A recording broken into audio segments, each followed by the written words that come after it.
한국 공항으로 비상 착륙이요? 다 죽자는 건가요?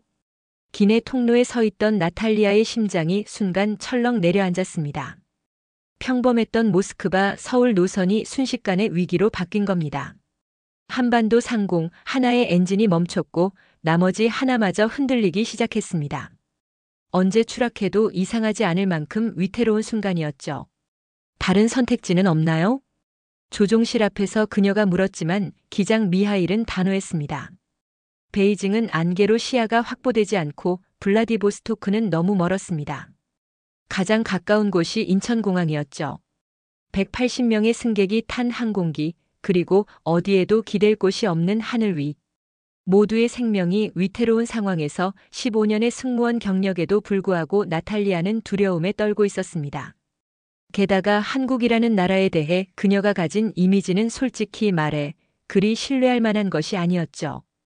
익숙하지 않은 언어, 서툴 것만 같은 시스템, 그리고 어딘가 미덥지 않은 감정들. 그들이 과연 이런 긴급 상황을 제대로 처리할 수 있을까? 기내는 불안으로 가득했고 나탈리아는 한국 관제탑과의 교신 통역까지 맡게 되었습니다.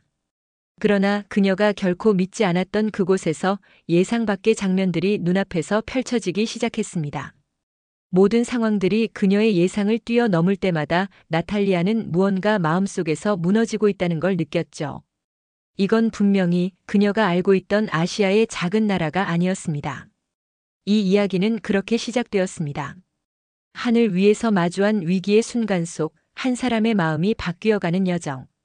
그리고 우리가 미처 알지 못했던 한국이라는 나라의 진짜 얼굴을 비로소 마주하게 되는 이야기입니다. 저는 나탈리아 코발레바, 러시아 아에로플로트 항공의 승무원입니다. 하늘을 날기 시작한 지도 어느덧 15년이 흘렀네요. 승무원이라는 이름에 걸맞은 책임을 다하며 늘 그 일에 깊은 자부심을 가져왔어요.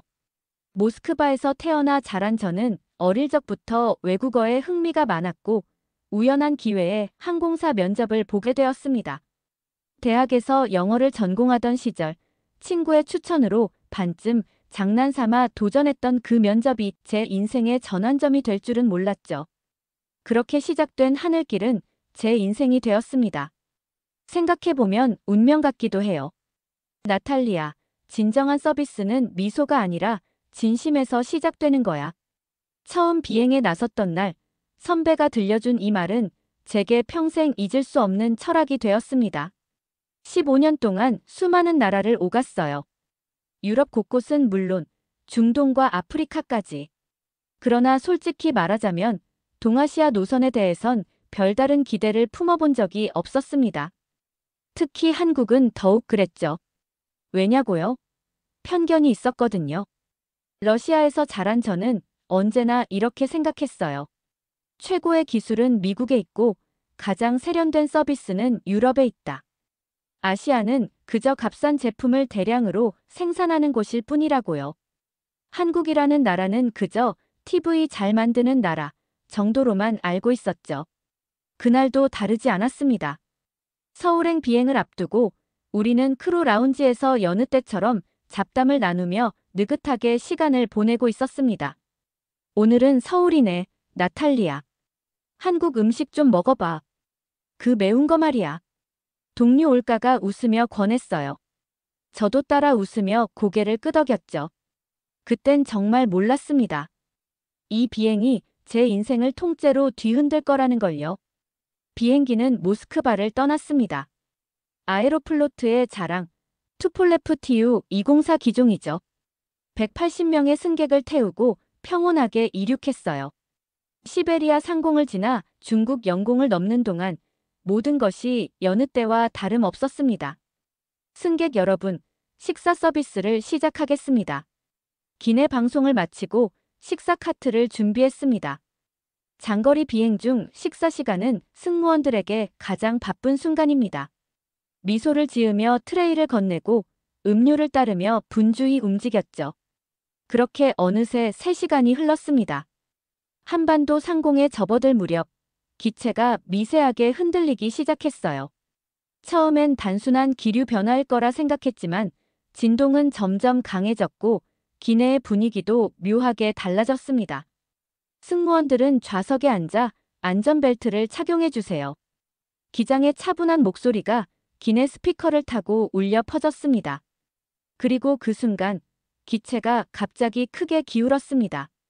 카트가 미끄러져 나가고 승객들의 비명소리가 기내를 가득 메웠습니다. 승무원들은 비상대기 위치로 이동해 주세요. 두 번째 방송이 들려왔을 땐 이 상황이 단순히 지나갈 문제가 아니라는 걸 직감했죠. 재빨리 조종실에 연락했습니다. 기장님, 무슨 상황인가요?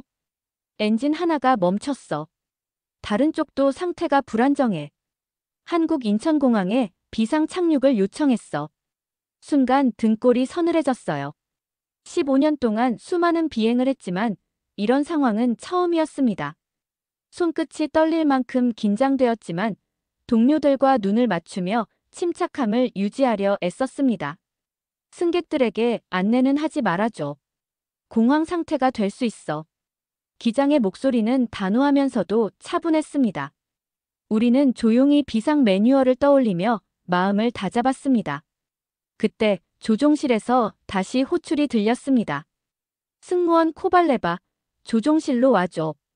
조심스레 문을 열었을 때 계기판 곳곳에서 붉은 불빛이 깜빡이고 있었습니다. 기장과 부기장이 땀을 흘리며 필사적으로 기체를 붙들고 있었죠. 코발레바, 한국어 할 줄 알지? 지금 한국관제센터와 교신 중인데 통역이 필요해. 사실 저는 대학 시절 영어 외에도 한국어를 부전공으로 배운 적이 있었어요. 실전에서 써본 적은 거의 없었지만 그때의 노력이 이렇게 돌아올 줄은 몰랐습니다. 여기는 아에로플로트 395편. 엔진 고장으로 긴급 상황입니다. 저는 무전기를 넘겨받고 침착하게 교신을 이어갔습니다. 한국 관제탑에서 영어로 안내가 오고 있었지만 비상 상황에서는 모국어가 더 정확할 수 있었죠. 한국 관제사의 침착한 목소리로 세세한 지침이 이어졌습니다. 솔직히 말하자면 그때까지만 해도 저는 별 기대는 하지 않았어요. 아시아 국가의 관제 시스템이 얼마나 대단하겠어요? 그저 형식적인 안내나 오겠지 하고 생각했죠. 하지만 다음 순간 그 생각이 얼마나 오만하고 어리석었는지 저는 뼛속까지 깨닫게 되었습니다. 한국 관제탑에서 들려온 목소리는 제가 예상했던 것과는 전혀 달랐습니다. 놀라울 정도로 침착하고 단단했죠.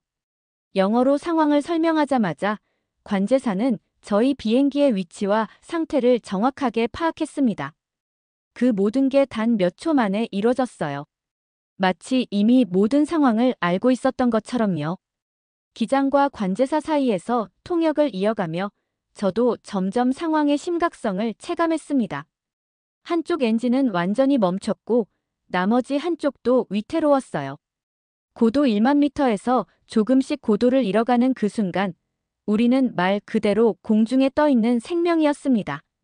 관제사는 조용히 그러나 단호하게 최적의 비상 착륙 경로를 안내하기 시작했어요. 놀랍게도 그들은 이미 인천공항의 모든 활주로 상황과 주변 항공기의 동선을 조율하고 있었습니다. 이 모든 게 우리의 첫 교신 이후 불과 1분 안에 이루어진 일이었죠.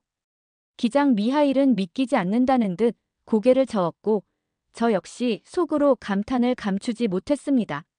15년 동안 수많은 나라의 하늘을 날아다녔지만 이런 위기 대응은 처음이었거든요. 관제사의 목소리는 그 순간에도 흔들림이 없었고 그 차분한 목소리를 따라 우리는 한 걸음씩 안전으로 향해 갔습니다. 고도를 천천히 낮추면서 인천공항으로 향하는 최단 경로를 안내받았죠. 이 모든 과정에서도 한국 관제사의 목소리에는 불안이나 당황함이 전혀 느껴지지 않았어요. 마치 이런 상황을 수백 번 연습한 것처럼 침착했습니다. 나중에 알게 된 사실이지만 한국의 항공 관제사들은 실제로 이런 비상 상황을 정기적으로 시뮬레이션 훈련한다고 합니다. 그 결과가 이런 위기 상황에서 빛을 발했던 거죠. 기내로 돌아와 다른 승무원들에게 상황을 전달했습니다. 모두들 긴장된 표정 속에서도 프로답게 행동했어요. 우리는 최대한 침착하게 승객들을 안내하기 시작했죠. 안전벨트 착용법, 비상 탈출 요령 등을 차분하게 설명하며 한 사람 한 사람을 지켜보았습니다. 그때 더 놀라운 소식이 전해졌습니다. 한국 관제탑에서 저희 항공기의 정확한 기종과 엔진 사양을 실시간으로 확인한 뒤 인근에 있던 러시아어 가능한 정비사까지 긴급 소환했다는 겁니다. 비행기가 착륙하자마자 즉시 점검을 할 수 있도록요. 이건 정말 상상도 못했던 일이었어요. 창밖으로 인천공항 활주로가 보이기 시작했을 때 양쪽에 늘어선 구조 차량들이 눈에 들어왔습니다. 소방차, 구급차, 특수 구조 장비까지. 마치 우리만을 위해 준비된 한 편의 작전 같았어요. 이렇게 완벽한 비상 대응 태세는 본 적이 없었죠. 기체가 흔들리는 와중에도 기장은 힘껏 조종간을 움켜쥐며 끝까지 집중력을 끌어올리고 있었습니다. 관제사의 안내 또한 마지막까지 차분하게 이어졌고 저희는 그 목소리 의지에 착륙을 준비했어요. 그 짧은 순간 제 머릿속을 스쳐간 생각은 오직 하나였습니다. 어머니를 다시 뵐 수 있을까? 상트페테르부르크에서 날 기다리고 있을 어머니 얼굴이 떠올랐어요. 바퀴가 활주로에 닿고 거친 흔들림 속에서도 속도가 줄어들기 시작했을 때 저는 조용히 숨을 내쉬었습니다. 우리는 살아있었습니다. 무사히 착륙한 거예요. 하지만 아직 안심할 순 없었습니다. 엔진은 망가졌고 연료 누출 가능성으로 여전히 위험한 상태였으니까요. 관제사의 지시에 따라 우리는 바로 비상 탈출 준비에 들어갔죠. 활주로에 완전히 멈춰선 비행기 주변으로 구조대원들이 순식간에 모여들었습니다. 그들의 움직임은 마치 군사작전처럼 정확하고 신속했어요. 저는 비상구를 열고 승객들의 탈출을 돕기 시작했는데 그 순간 제 눈에 들어온 장면은 아직도 잊혀지지 않습니다. 비 내리는 활주로 한복판에서 구조대원 한 명이 무릎을 꿇고 손짓으로 승객들을 안내하고 있었어요. 비에 흠뻑 젖은 유니폼, 무릎까지 젖은 바닥에도 아랑곳하지 않고 그는 한 사람 한 사람을 지켜내듯 진심을 다해 움직이고 있었습니다. 마치 자신의 가족을 대하듯이요. 모든 승객이 안전하게 탈출했고 마지막 승무원까지 비행기에서 내린 순간 저는 그제야 긴장이 풀린 듯 다리에 힘이 빠졌고 눈물이 솟구쳤습니다. 그 와중에도 이미 저희 곁엔 의료진이 도착해서 조용히 상태를 확인하고 있더군요. 마지막 순간까지도 완벽한 준비와 따뜻한 배려가 이어지고 있었던 거예요. 그날 이후 저는 완전히 달라졌습니다. 그동안 가지고 있던 아시아와 한국에 대한 편견은 그날 활주로 위에서 모두 무너져 내렸어요. 이들은 단순히 전자제품만 잘 만드는 나라가 아니었습니다. 어쩌면 우리보다 더 체계적이고 더 헌신적이며 더 전문적인 시스템을 갖추고 있었던 거예요. 위기 속에서도 사람을 중심에 두는 진짜 시스템과 마음이 있는 곳이었습니다. 비상 착륙 후 저희는 인천공항의 특별 대기실로 안내받았습니다. 승객들은 이미 다른 장소로 이동했고 저희 승무원들은 잠시 숨을 돌릴 시간을 가질 수 있었어요. 아직도 온몸이 떨렸습니다. 마치 죽음의 문턱 앞에서 가까스로 되돌아온 느낌이었죠. 대기실에 들어서자마자 또 한 번 놀라움이 밀려왔습니다. 따뜻한 차와 간식이 준비되어 있었고 한국 공항 직원들은 조용히 다가와 필요한 것이 있는지 정중히 물어봤어요. 그리고 믿기지 않게도 러시아어 통역사까지 저희를 기다리고 있었습니다. 이런 세심한 배려는 상상도 못했던 일이었어요. 기장 미하일이 조사를 위해 불려갔고 저는 통역을 위해 함께 동행했습니다. 그곳에서 저희는 한국항공안전조사관들을 만났습니다. 그들의 업무 방식은 또 다른 충격이었어요. 조사관들은 이미 저희 항공기의 모든 정보를 파악하고 있었고 엔진 고장의 원인을 분석 중이었습니다. 러시아 본사와도 실시간으로 비행 데이터를 공유하고 있었죠. 한 조사관이 조용히 컴퓨터 화면을 보여주며 설명했을 때 저는 숨이 멎을 것 같았습니다. 저희 비행기의 비상 착륙 과정을 3D 시뮬레이션으로 정밀하게 재현해 놓은 모습은 상상 그 이상이었거든요. 비행 중에 일어난 모든 변화, 기체의 흔들림, 고도와 방향의 변화를 하나하나 실시간처럼 되살려낸 화면이 눈앞에 펼쳐졌습니다. 기장 미하일 역시 말없이 화면을 바라보다 한동안 아무 말도 하지 못했어요. 러시아에서도 이런 수준의 시스템은 좀처럼 보기 어려웠으니까요. 이게 다 어떻게 가능한 거죠? 입 밖으로 튀어나온 제 질문에 통역사를 통해 조사관이 대답했습니다. 인천공항은 세계 최고 수준의 항공 안전 시스템을 갖추고 있고 24시간 위성 추적 시스템과 자동화된 비상 대응 체계를 운영한다고요. 특히 한국은 1990년대부터 항공 안전에 막대한 투자를 이어왔고 지금은 세계에서 가장 안전한 하늘길을 가진 나라 중 하나라고 말이죠. 그 말을 들으면서 제 얼굴이 붉어졌습니다. 무지했던 제 편견이 부끄러워졌거든요. 아시아, 특히 한국에 대해 가졌던 낡은 시선이 한순간에 무너졌습니다. 생명을 지키는 데 있어서는 우리가 상상도 못할 수준으로 앞서가고 있었어요. 조사가 끝나고 저희는 공항 근처 호텔로 안내받았습니다. 그곳에서도 한국인들의 배려는 계속되었어요. 러시아 음식을 준비해 주었고 각 방에는 러시아어로 된 안내문까지 있었습니다. 이런 세심한 배려는 낯선 이방인인 저희에게는 정말 감동 그 자체였죠. 호텔 방에 혼자 있으니 오늘 있었던 일들이 주마등처럼 스쳐 지나갔습니다. 아침에 가볍게 농담했던 순간부터 예상치 못한 공포, 그리고 그 속에서 만난 믿음직한 관제사와 구조대원들까지 모든 장면이 선명하게 머릿속을 스쳐 지나갔습니다. 창밖으로 펼쳐진 야경을 바라보면서 그제야 저는 이 나라를 처음으로 진심으로 바라보게 된 것 같았습니다. 다음 날 아침 호텔 로비에서 또 한 번 놀라운 소식을 들었습니다. 저희 비행기의 엔진 고장 원인이 밝혀졌다는 겁니다. 한국 엔지니어들이 밤새워 분석한 결과였어요. 러시아에서 온 정비팀이 도착하기도 전에 문제를 파악하고 임시 수리까지 완료해 놓았다고 하더군요. 궁금함을 참지 못하고 다시 공항으로 향했습니다. 경납고 안에서 정비 중인 비행기를 보았을 땐 또 다른 충격이었습니다. 한국 정비사들은 마치 정밀한 시계공처럼 움직이고 있었어요. 각자의 위치에서 완벽하게 조화를 이루며 일하는 모습 속에는 확신과 자부심이 묻어 있었죠. 수석 정비사는 저희 항공기의 엔진 고장이 드문 사례였지만 과거 비슷한 케이스를 연구한 덕분에 빠르게 대처할 수 있었다고 설명했습니다. 그의 말 속에서 이들은 단순히 매뉴얼대로만 일하는 사람들이 아니라는 걸 알 수 있었어요. 그 속엔 끊임없이 연구하고 스스로를 발전시키려는 진짜 전문가의 철학이 깃들어 있었죠. 공항을 나오며 저는 깊은 생각에 잠겼습니다.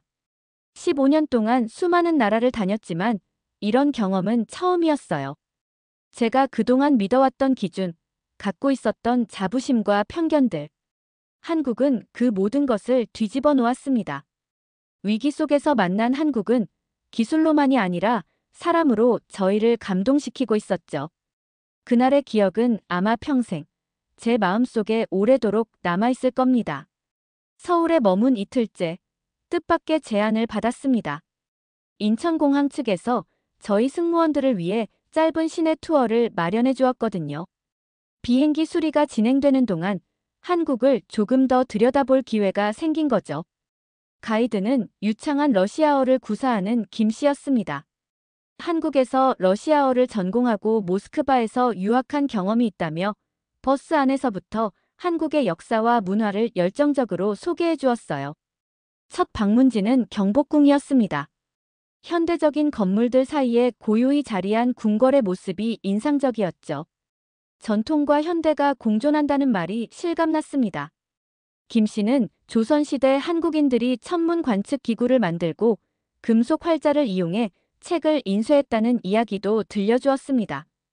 한국이 단지 주변 강대국의 그림자 속에 있던 나라가 아니었다는 걸 그제야 깨달았어요. 점심 식사로는 한식을 맛보았습니다.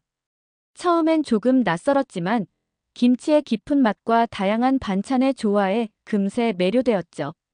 김 씨는 발효 음식의 건강 효과에 대해서도 흥미롭게 설명해 주었습니다.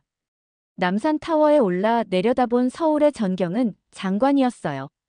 거대한 도시와 그 사이를 흐르는 강, 그리고 주변의 산들. 폐허에서 지금의 모습으로 성장해온 한국의 이야기는 정말 놀라웠습니다. 비결이 뭔가요? 라고 제가 묻자 교육에 대한 열정, 근면함, 그리고 위기를 기회로 바꾸는 힘이라고 답하더군요. 그 말에 비상 착륙 당시 만난 한국인들의 모습이 떠올랐습니다. 조용히, 묵묵히, 그러나 놀라운 집중력으로 움직이던 그들. 마지막으로 방문한 곳은 동대문 디자인 플라자였습니다. 곡선이 아름다운 건축물 앞에서 김 씨는 이제 한국은 단순히 따라가는 나라가 아닌 스스로 길을 만드는 나라로 변하고 있다고 말했습니다. 그의 말이 가슴 깊이 와닿았어요.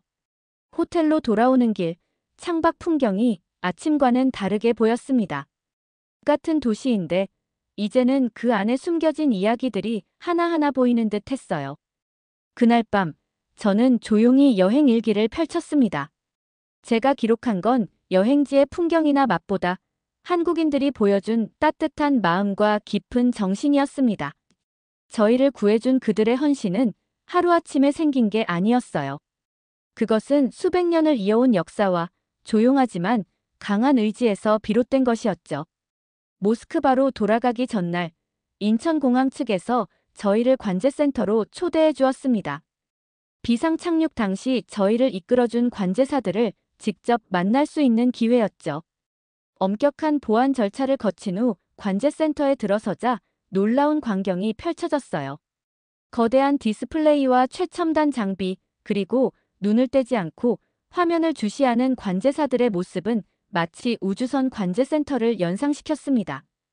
이 부장은 이곳이 아시아에서 가장 현대화된 항공 관제 시스템을 갖춘 곳이라고 소개했습니다. 24시간 운영되며 모든 관제사가 영어는 물론 추가로 하나 이상의 외국어를 구사할 수 있도록 훈련받는다고 했죠.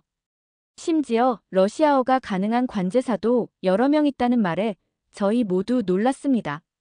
3D 시뮬레이션 훈련실에서는 관제사들이 다양한 비상 상황을 실시간으로 훈련하고 있었습니다. 그들은 매달 최소 한 번 이상 이런 훈련을 반복한다고 하더군요.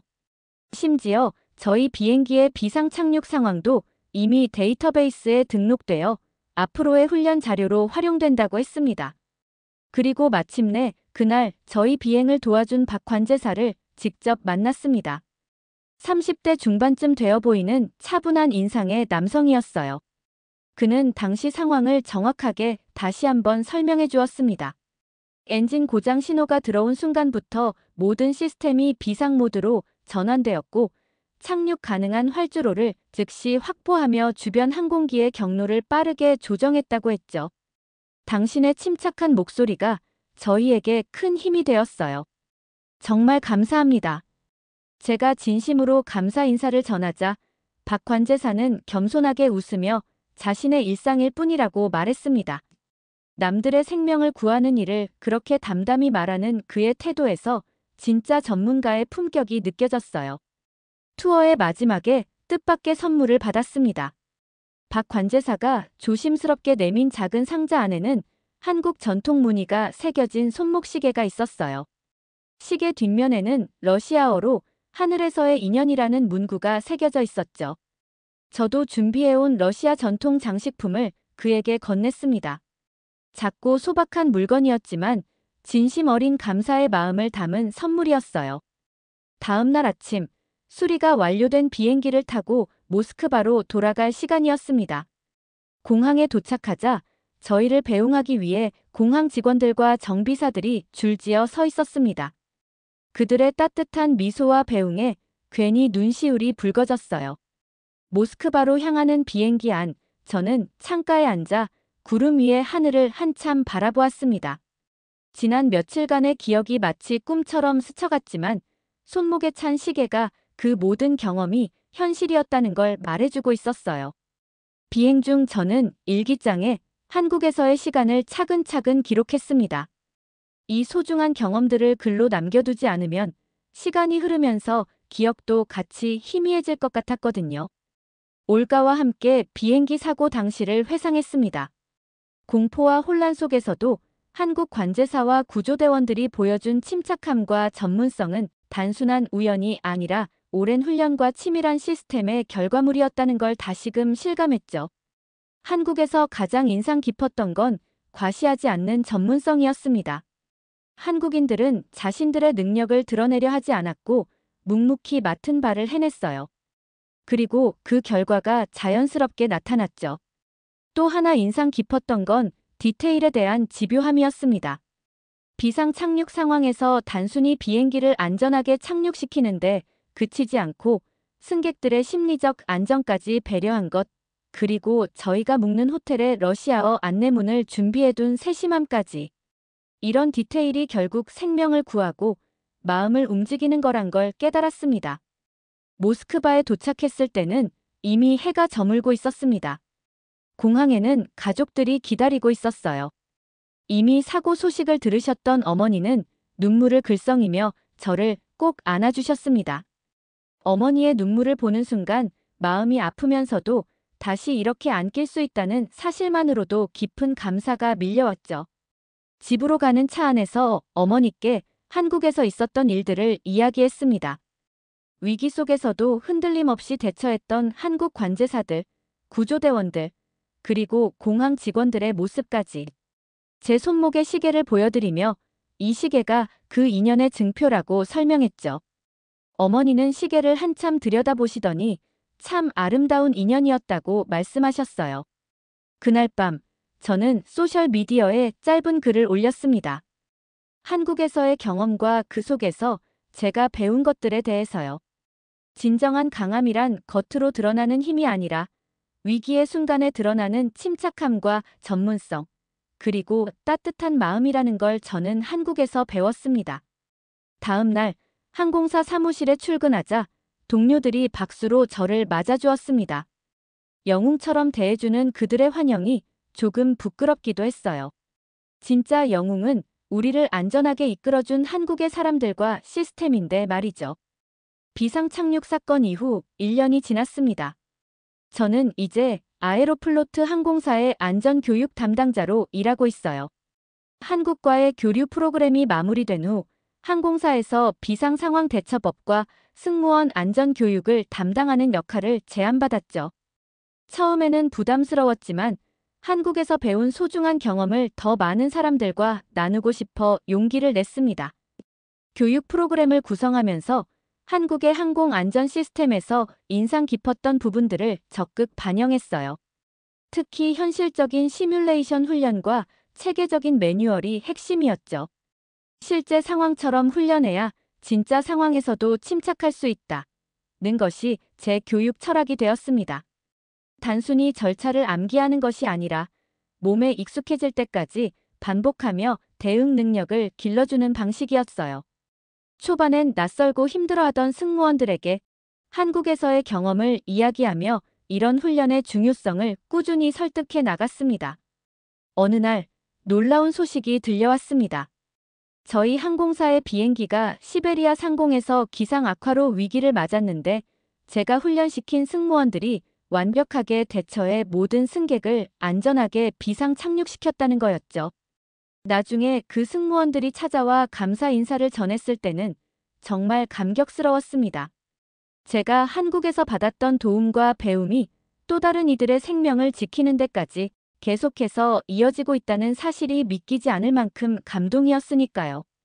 이 사건 이후 저희 교육 프로그램에 대한 관심이 점점 커졌습니다.